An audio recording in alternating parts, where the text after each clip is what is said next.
Hello everyone, my name is Chandan Singh. So guys, ये editorial है आज का। तो हिंदी एडिटोरियल देखते हैं। इसमें लिखा है कि यूनाइटेड अगेंस्ट टेरर। तो अब ये तो छोटा मोटा एक जुमला है, इसका मतलब क्या है? मतलब यूनाइटेड स्टेट के बारे में कहा जा रहा है कि वो अगेंस्ट है, टेरर के, आतंक के खिलाफ है। ठीक है, यहाँ से आप इसको तोड़िए। यहाँ लिखा है कि India must continue to persuade others that terrorism is a threat to humanity.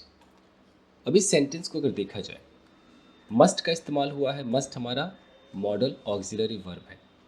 तो फिर अगर किसी भी वर्ब से पहले जो होता है वो सब्जेक्ट होता है। इंडिया सब्जेक्ट है, तो India must continue to persuade, यानी कि इंडिया को अवश्य ही चालू रखना चाहिए। परसुएट यानी कि मनाना। परसुएट का मतलब होता है कन्विंस करना, तो कन्विंस करना बिल्कुल कंटिन्यू रखना चाहिए। किसको कन्विंस करना है? अदर्स, यानी कि दूसरे देशों को कन्विंस करना कंटिन्यू रखना चाहिए। अब आगे क्या लिखा है? वो यह है कि terrorism is threat to humanity. ये जो आतंक है, जो आतंकवाद है, वो ह्यूमैनिटी के लिए क्या है? एक थ्रेट है, एक खतरा है।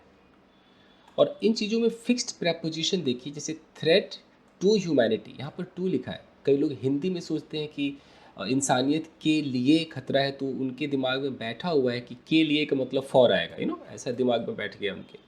यहाँ पर फिक्स्ड प्रेपोजिशन चलता है। तो इसका मतलब समझ में आ गया? चलिए अब आगे देखते हैं। यह लिखा है कि इंडियाज डिसीजन, ठीक है।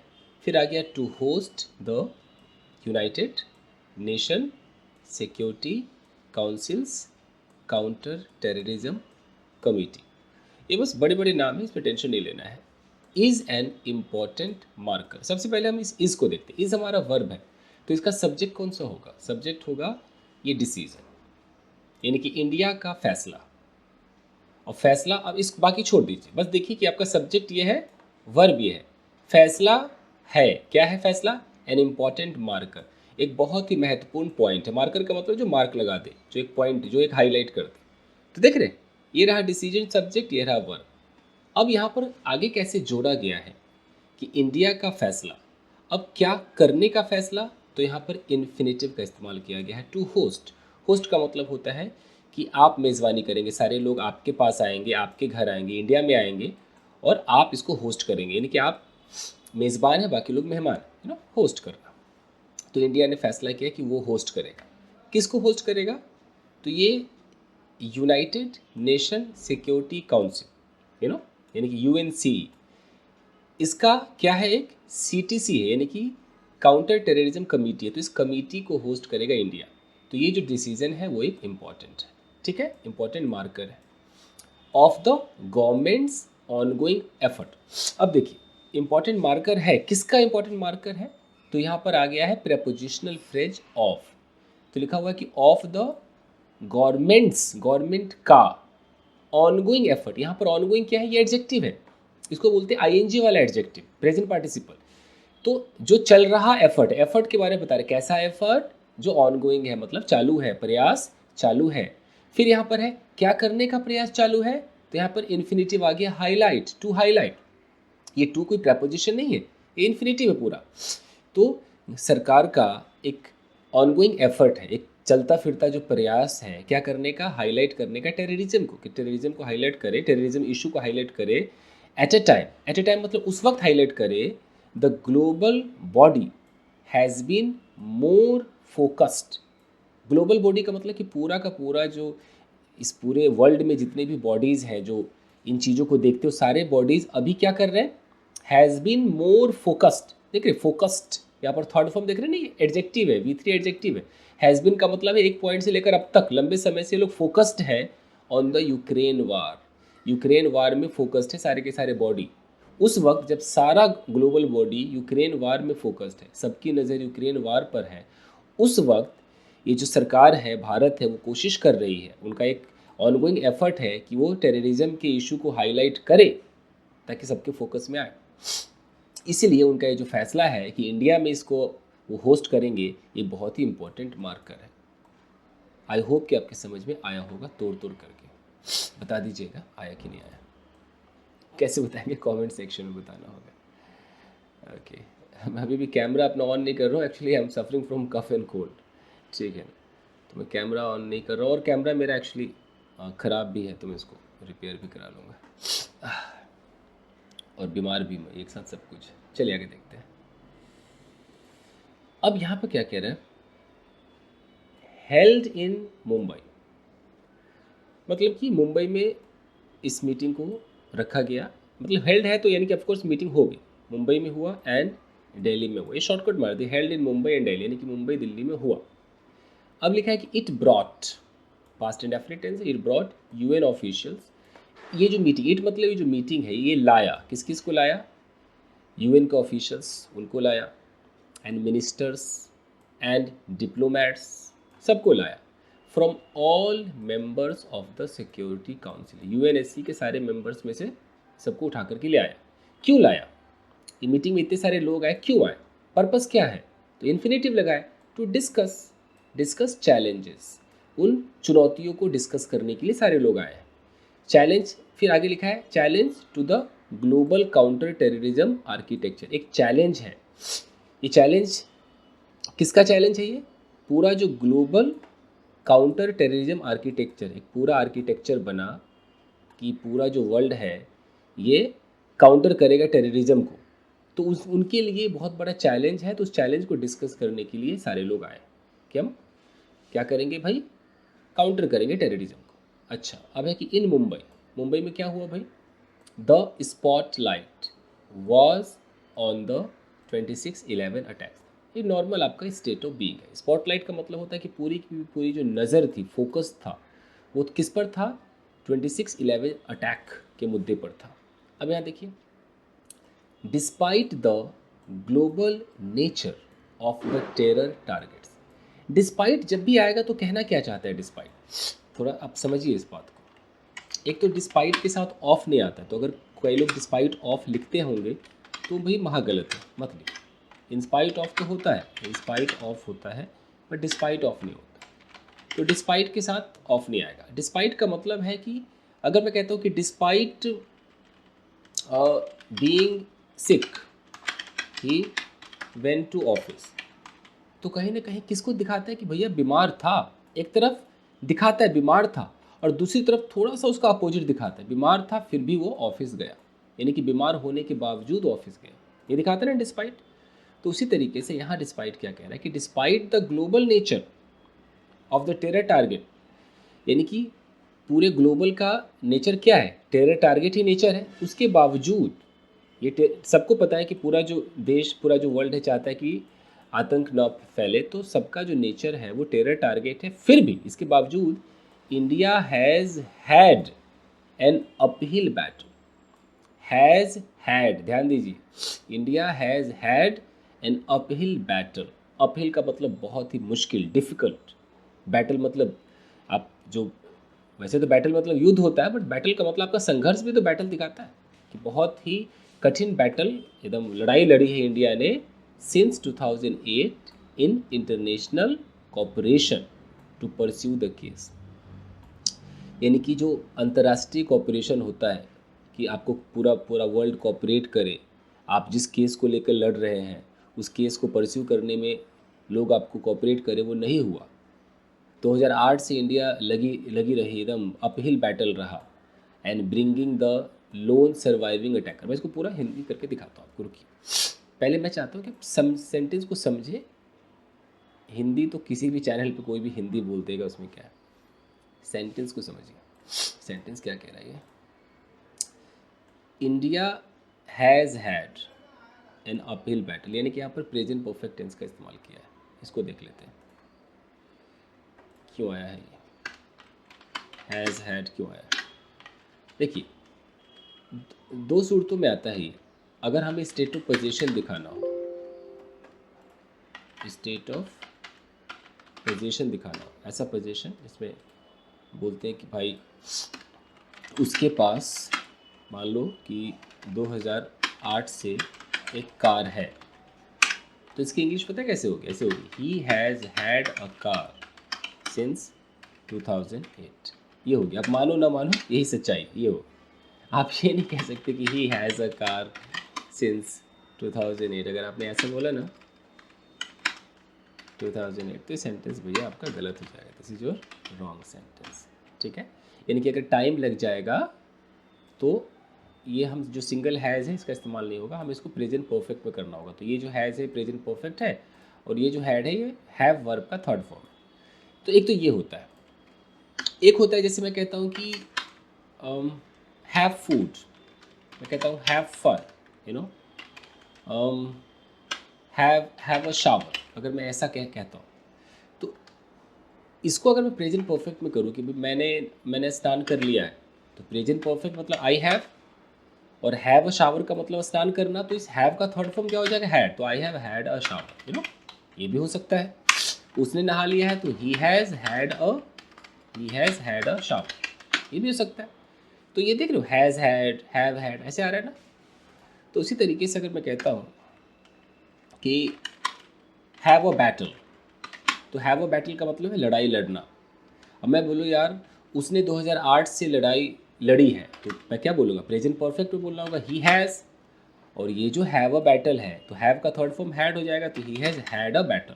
अब मैं बैटल को थोड़ा और मुश्किल दिखा दूँ, एकदम डिफिकल्ट बैटल दिखा दूँ, तो डिफिकल्ट को यहाँ पर इन लोगों ने अपहिल दिखाया है कि he has had an uphill, an लगा है ना, एन अपहिल, एक मिनट, अपहिल बैटल। अब आगे कुछ भी दिखा दो, ये लड़ाई क्या करने का है, तो परस्यू द केस वेस ऐसे करके पूरा दिखाया है। कब से है, तो सिंस 2008 से। आप समझ में आ रहा है।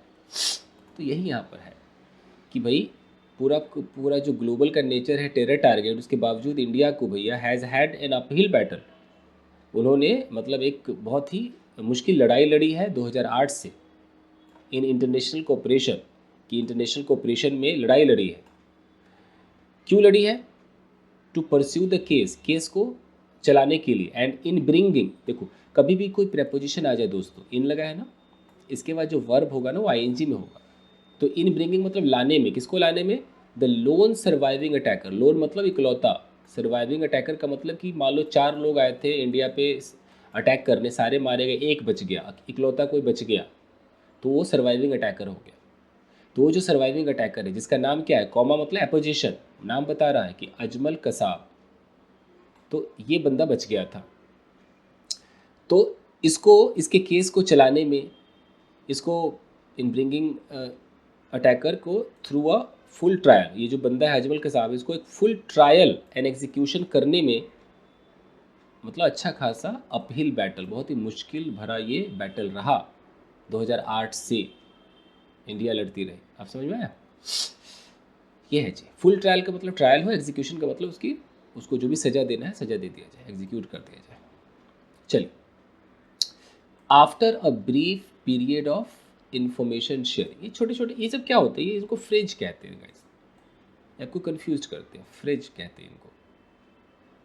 यहाँ पर बस आफ्टर का इस्तेमाल है, सिर्फ है आफ्टर। अगर मैं कहता हूँ आफ्टर लंच तो कितना आसान है, लंच के बाद, लेकिन यहाँ कर क्या कर दिया, आफ्टर यहाँ पर छोटा मोटा एक फ्रेज डाल दिया कि अ ब्रीफ पीरियड, ये भी फ्रेज है, ब्रीफ मतलब छोटा सा, पीरियड मतलब एक छोटा कोई पीरियड, किसका छोटा period, of information sharing, information sharing के छोटे से पीरियड के बाद Pakistan has dragged its feet, Pakistan ने अपने पैर पीछे कर लिए, इसमें लिखा हुआ है, ये प्रेजेंट परफेक्ट है, किस चीज़ पर अपने कदम वापस ले लिए, तो यहाँ है ऑन, ऑन आपका एक प्रेपोजिशन है, इसके बाद वर्ब हमेशा आईएनजी में आएगा, ऑन प्रोसिक्यूटिंग, प्रोसिक्यूट का मतलब मुकदमा चलाना, कि जब कोई इन्फॉर्मेशन आई होगी, इन्फॉर्मेशन शेयर किया होगा, तो उसके बाद पाकिस्तान ने क्या किया, अपने कदम पीछे ले लिए प्रोसिक्यूट करने में। किसको प्रोसिक्यूट करना था, इवन एलएटी कमांडर्स, मुझे फुल फॉर्म नहीं पता, क्या लश्कर है कुछ ऐसा करके है ना, I don't know full form पूरा।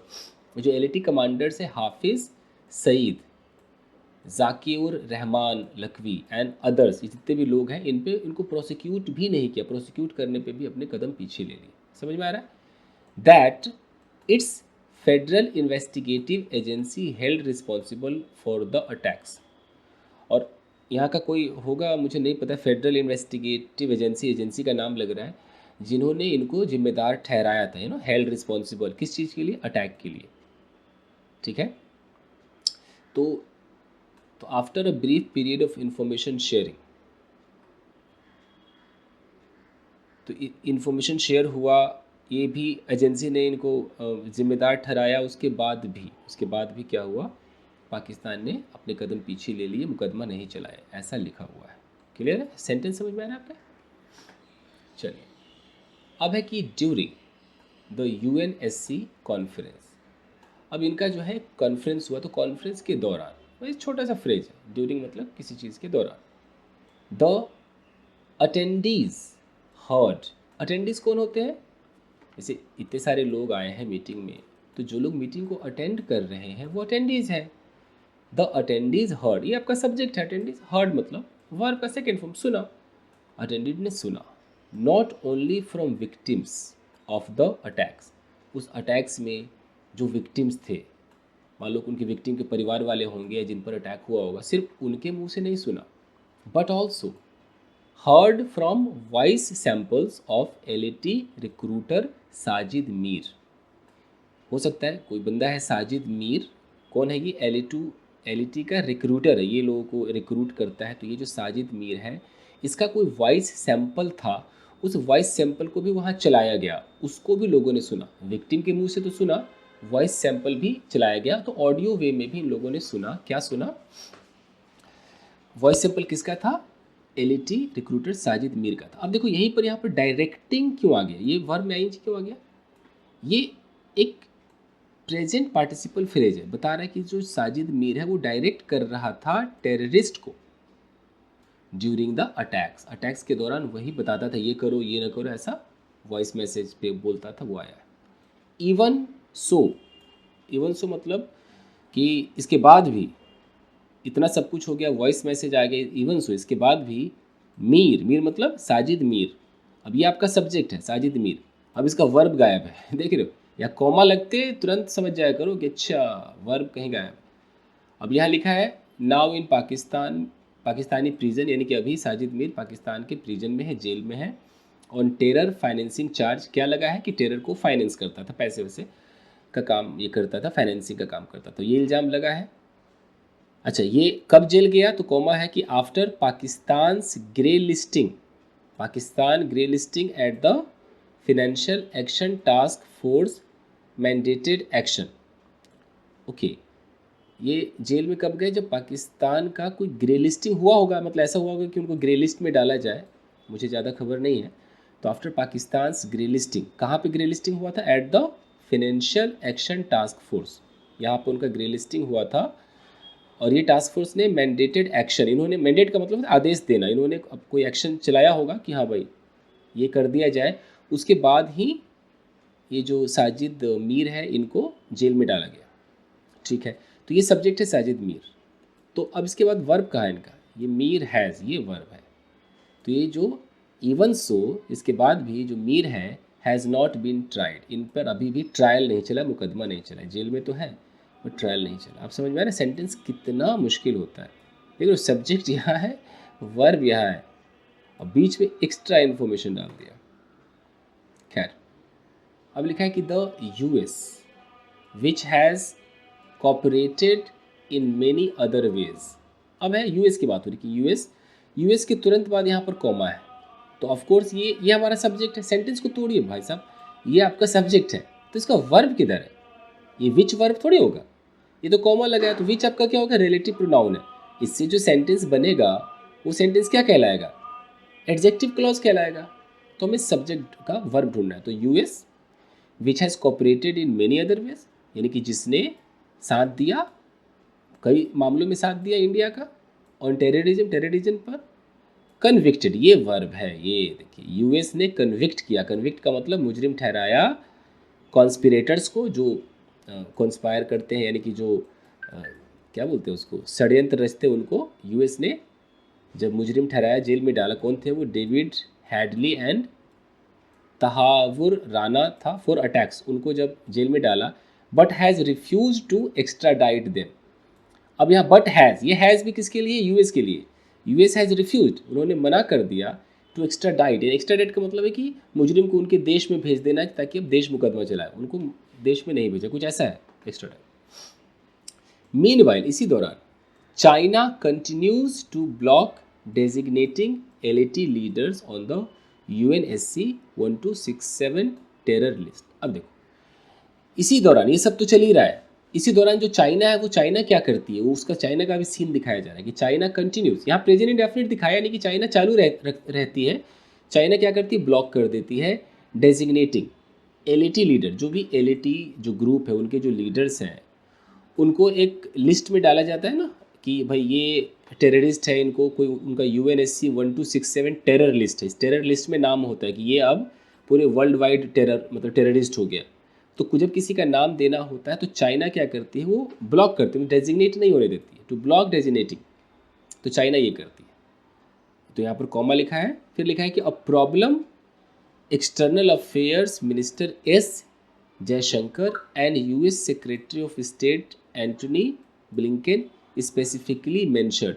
तो यहाँ अ प्रॉब्लम का मतलब है कि ये जो चाइना जो करती है वो एक ऐसी प्रॉब्लम है जिसको जो external affair minister S Jaishankar ने और US सेक्रेटरी ऑफ स्टेट जो एंटनी ब्लिंकेन है उन्होंने खास तौर पर मेंशन किया एट द कॉन्फ्रेंस। उन्होंने कॉन्फ्रेंस में कहा कि जब भी इन टेररिस्ट को इस लिस्ट में डालने की बात आती है तो चाइना बीच में आ जाता है और वो इनको डेजिग्नेट नहीं होने देता है। क्लियर है? चलिए 50% तो हो गया बॉस, आगे देखते हैं। इन दिल्ली, दिल्ली में the CTC focus was on online. तो मुंबई में तो भाई हो गया, अब दिल्ली में जो मीटिंग हुई तो जो CTC है यानी कि ये जो पूरा है इसका फुल फॉर्म क्या था, CTC का फुल फॉर्म था काउंटर टेररिज्म कमेटी। हाँ जी, तो ये जो आपका काउंटर टेररिज्म कमेटी का जो फोकस था दिल्ली में वो क्या था, ऑन ऑनलाइन रेडिकलाइजेशन।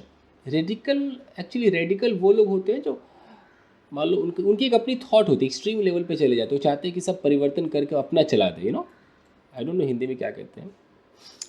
तो ऑनलाइन रेडिकलाइजेशन का मतलब है कि मान लो कि ऑनलाइन कोई ऐसा बंदा है जो ऑनलाइन आपके दिमाग आपका ब्रेन वॉश कर रहा है, ऑनलाइन आपको वो आतंकवादी बना रहा है, टेररिस्ट बना रहा है, ऐसा। तो दिल्ली में जो मीटिंग हुई उसका फोकस था कि online radicalisation and terror recruitment. देख रहे हैं, रिक्रूटमेंट का मतलब उसको ऑनलाइन आपको भर्ती कर लेते कि आप आओ टेररिस्ट बन जाओ, उस पर फोकस था। फिर comma terror financing through crypto currency and virtual assets. अब इस टेरर को जो पैसे पहुंचते हो कुछ क्रिप्टो करेंसी के माध्यम से, कुछ वर्चुअल असेट, वर्चुअल मतलब जो फिजिकल ना हो, असेट मतलब संपत्ति, कुछ वर्चुअल तरीके से कुछ होगा इनका तरीका।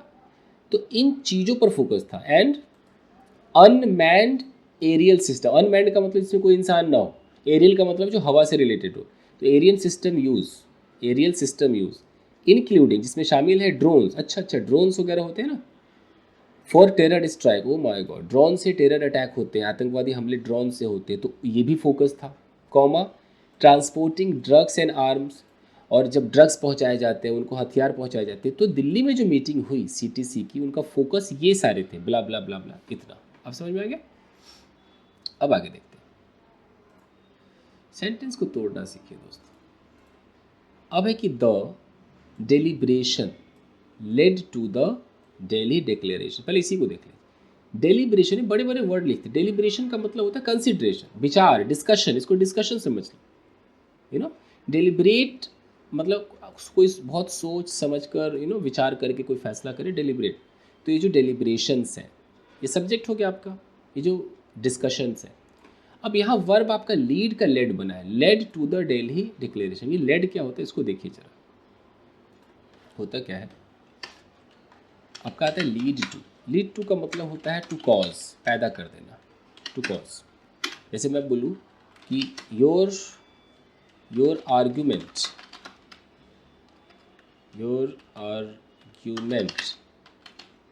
With your wife can lead to a big fight. It means कि तुम्हारा ये जो बहस है तुम्हारी पत्नी के साथ, ये भैया क्रिएट कर सकता है, लीड टू मतलब कॉज कर सकता है, ये पैदा कर सकता है बहुत बड़ा फाइट, यानी बहुत बड़े फाइट तक ले जा सकता है, अंजाम दे सकता है, इस तरीके से। ऐसे भी कह सकते हैं कि your misbehaviour with that girl can lead you to the jail, तुम्हें जेल तक ले जा सकता है, उसी तरीके से यहाँ पर है कि ये जो डिस्कशन हुआ इसने क्रिएट किया, इसकी वजह से क्या हो गया, दिल्ली डिक्लेरेशन, यानी कि दिल्ली मतलब क्या, मतलब दिल्ली में जो मीटिंग हुई वहाँ पर एक डिक्लेरेशन हुआ, इंडिया ने कुछ डिक्लेयर किया होगा। डिक्लेरेशन किस चीज़ पर हुआ, on countering the use of new and emerging technologies for terrorist purposes. Counter, कभी भी प्रेपोजिशन आ जाए उसके बाद जो वर्ब होगा वो आईएनजी में होगा, तो यहाँ पर ऑन प्रेपोजिशन है तो काउंटर बन गया काउंटरिंग। तो इस डिस्कशन से ये फैसला हुआ, ये डिक्लेरेशन हुआ कि काउंटर किया जाएगा द यूज़ से पहले द है, मतलब यहाँ पर ये वर्ब नहीं है, नाउन है। यूज़ मतलब इस्तेमाल, इस्तेमाल किस चीज़ का इस्तेमाल, न्यू एंड एमर्जिंग, न्यू मतलब नया, एमर्जिंग टेक्नोलॉजी, एमर्जिंग यहाँ पर एडजेक्टिव है, ये वर्ब में आईएनजी वाला एडजेक्टिव है, इसको बोलते हैं आपको प्रेजेंट पार्टिसिपल। टेक्नोलॉजी के बारे में बता रहा है, कैसा टेक्नोलॉजी, उभरता हुआ टेक्नोलॉजी जो मार्केट में एकदम आ रहा है। तो इस तरह के टेक्नोलॉजी किस लिए आ रहे हैं, फॉर टेररिस्ट पर्पस, आतंक के पर्पस के लिए जो नए नए टेक्नोलॉजी आ रहे हैं उसको भैया काउंटर किया जाए, इस पर दिल्ली ने एक डिक्लेरेशन निकाला। ठीक है, चल देखिए, while India has only 2 months left in its current elected tenure at the UNSC. While से जब सेंटेंस शुरू होता है दोस्तों, एक न्यूज़पेपर वालों का ना तरीका चुरा लीजिए आप, फिर आप समझ जाएंगे। इनका वाइल वाला तरीका बहुत फेमस है। वाइल के बाद जब ये सेंटेंस लिखते हैं उसके बाद एक कॉमा होता है, फिर दूसरा सेंटेंस होता है। इसका मतलब है कि अगर ये थोड़ा सा आम कह रहा है तो थोड़ा सा इमली कहता है। जैसे मैं ऐसा बोलूँ कि वाइल शी वॉज गिवन मान लीजिए 1000 rupees, comma her husband was given only 100 rupees. इसका मतलब है कि हालांकि जैसे जो भी इसकी हिंदी समझे कि हालांकि उसको दिए गए 100 रुपये, जबकि उसके पति को दिए गए सिर्फ 100, मतलब उसको दिए गए 1000 रुपये, 1000 कर देते हैं 1000 रुपये, जबकि उसके पति को दिए गए सिर्फ 100 रुपये। मतलब दो अलग बातें बताता है। यहाँ पर देख लेते हैं, जैसे आप कह रहे हैं while India has only 2 months, India के पास सिर्फ 2 महीने हैं, लेफ्ट मतलब बचे हुए, in its current elected tenure, in its मतलब इसका, करेंट मतलब हाल फिलहाल का, इलेक्टेड यहाँ पर एडजेक्टिव है। ये टेन्योर के बारे में बता रहा है, अभी जो चुना गया है ना, तो जो चुना हुआ का जो टेन्योर है यूएनएससी में सिर्फ 2 महीने बचे। अब यहाँ कॉमा आ गया, वाइल से सेंटेंस शुरू हुआ, कॉमा आ गया, तो हालांकि 2 महीने बचे, फिर भी अब कॉमा के बाद कुछ अब थोड़ा अलग दिखाया जाएगा, फिर भी the government appears to be making efforts, 2 महीने बचे तब भी गवर्नमेंट जो है ऐसा लग रहा है कि वो एफर्ट पे एफर्ट किए जा रही है। देखिए अपीयर्स टू बी को देखिए जरा, ये जो आता है ना अपीयर्स टू बी, इसको देखिए। अपीयर का मतलब लगना, जैसे सीम होता है ना, सीम का ही दूसरा भाई है। मैं बोलता हूँ कि she appears to be trying hard to achieve her goal।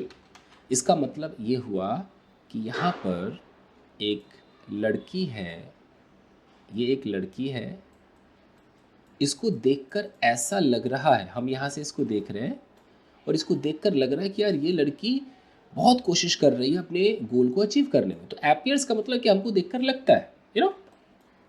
तो जब आप कुछ कंटिन्यूटी में बोलना चाहेंगे ना, तो आपको आईएनजी लगाना होता है, जैसे एपियर्स, फिर आपको टू बी लगा करके और बी के बाद आपको वर्ब में आईएनजी लगाना पड़ता है बॉस। ठीक है जी, ये लगाना पड़ता है। तो कैसे होगा देख लीजिए, कहाँ गया, बस ख़त्म ही है। तो फिर भी गवर्नमेंट जो है वो ऐसा लग रहा है कि वो मेकिंग एफर्ट, कोशिश कर रही है, क्या करने के लिए, to keep the momentum from the CTC meet. CTC meet से जो उसको एक बूस्ट मिला होगा उसको मेंटेन रखने के लिए, जो मीटिंग हुआ है तो इसमें हुआ होगा ना कि सारे लोग चाहते हैं कि हम टेरर के खिलाफ जाए, तो उस मोमेंटम को कायम रखें। फिर it will host an international no money for terror conference. अब इट मतलब इंडिया होस्ट करेगी, क्या होस्ट करेगी, एक इंटरनेशनल एक कॉन्फ्रेंस होगा जिसका टाइटल है no money for terror.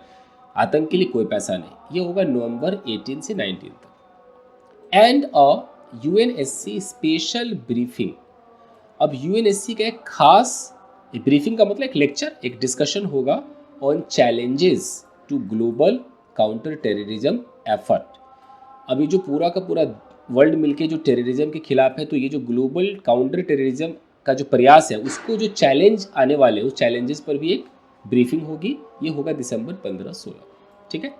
As the Indian experience with 2611 has shown. अच्छा, as the Indian experience with 2611 has shown, तो जैसा कि, एज मतलब जैसा कि, ये जो भारतीयों का जो एक्सपीरियंस है 26/11 का उसने दिखा दिया है, the global community has often been long.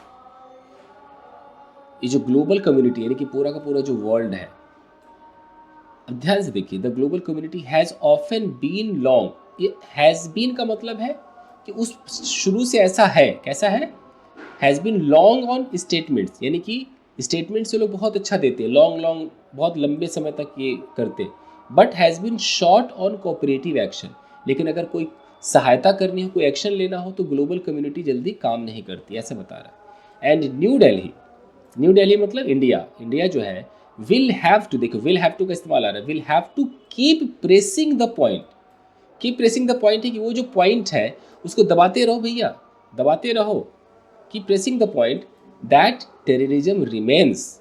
उस पॉइंट को दबाते रहो कि आपको ये मतलब ये बताता रहे कि टेररिज्म भैया है, क्या है, ग्रेवेस्ट थ्रेट टू ह्यूमैनिटी, इंसानियत के लिए एक बहुत ज़्यादा, ग्रेवेस्ट मतलब बहुत ज़्यादा सीवियर एक खतरा है। फिर यहाँ पर लिखा है इन मिस्टर जयशंकर्स वर्ड्स, मिस्टर जयशंकर के शब्दों में, अमॉन्ग्स द, कहने का मतलब है कि जयशंकर ने ये कहा होगा, तो उनके शब्दों में ये जो टेररिज्म है, remains amongst the gravest threat to humanity, यानी कि मान लो इंसानियत के लिए बहुत सारे खतरे हैं, यहाँ पर थ्रेट्स लिखा हुआ है, और यहाँ पर लिखा हुआ अमंग्स द। अब इसको ध्यान से पढ़िए, सेंटेंस कैसे टूटेगा, ये कई लोग नहीं समझ पा रहे होंगे ना, तो हिंदी थोड़ी सुनाना है, सेंटेंस को तोड़ना सिखाना है, इसको समझिए क्या कह रहा है। यहाँ से देखिए, यह कह रहा है कि New Delhi will have to keep pressing the point. यहाँ तक तो क्लियर है, न्यू दिल्ली आपका सब्जेक्ट हो गया, विल हैव टू करना पड़ेगा, क्या करना पड़ेगा, कीप प्रेसिंग द पॉइंट, उस पॉइंट को दबाना पड़ेगा। फिर है पॉइंट के बारे में बता रहे हैं, वो पॉइंट क्या है, वो यह है कि दैट टेररिज्म रिमेन्स, टेररिज्म है, बरकरार है। फिर यहाँ कॉमा करके लिखा है कि इन मिस्टर जयशंकर्स वर्ड, यानी कि मिस्टर जयशंकर के शब्दों में, बस इतना हो गया। फिर यहीं से आ जाइए, रिमेन्स के बाद आ जाइए कि टेररिज्म रिमेन्स अमंग्स, तो बरकरार है किनके बीच, अमंग्स द ग्रेवेस्ट थ्रेट्स, जो बड़े बड़े जो खतरे हैं ना, उनमें टेररिज्म भी बरकरार है। और सारे खतरे किसके लिए, इंसानियत के नाम के जितने खतरे हैं उनके अंदर अमंग्स्ट द ग्रेटेस्ट थ्रेट्स, उनमें टेररिज्म भी कहीं ना कहीं बरकरार है। तो भारत को चाहिए कि उस पॉइंट को दबाता रहे कि भाई टेररिज्म भी बहुत बड़ा खतरा है और एक्शन करते रहो। समझ में आया गाइस, भाई इतना ही कहना था मुझे। थैंक यू गाइस, वीडियो को लाइक कीजिएगा, मिलते हैं अगले एपिसोड में। Thank you guys.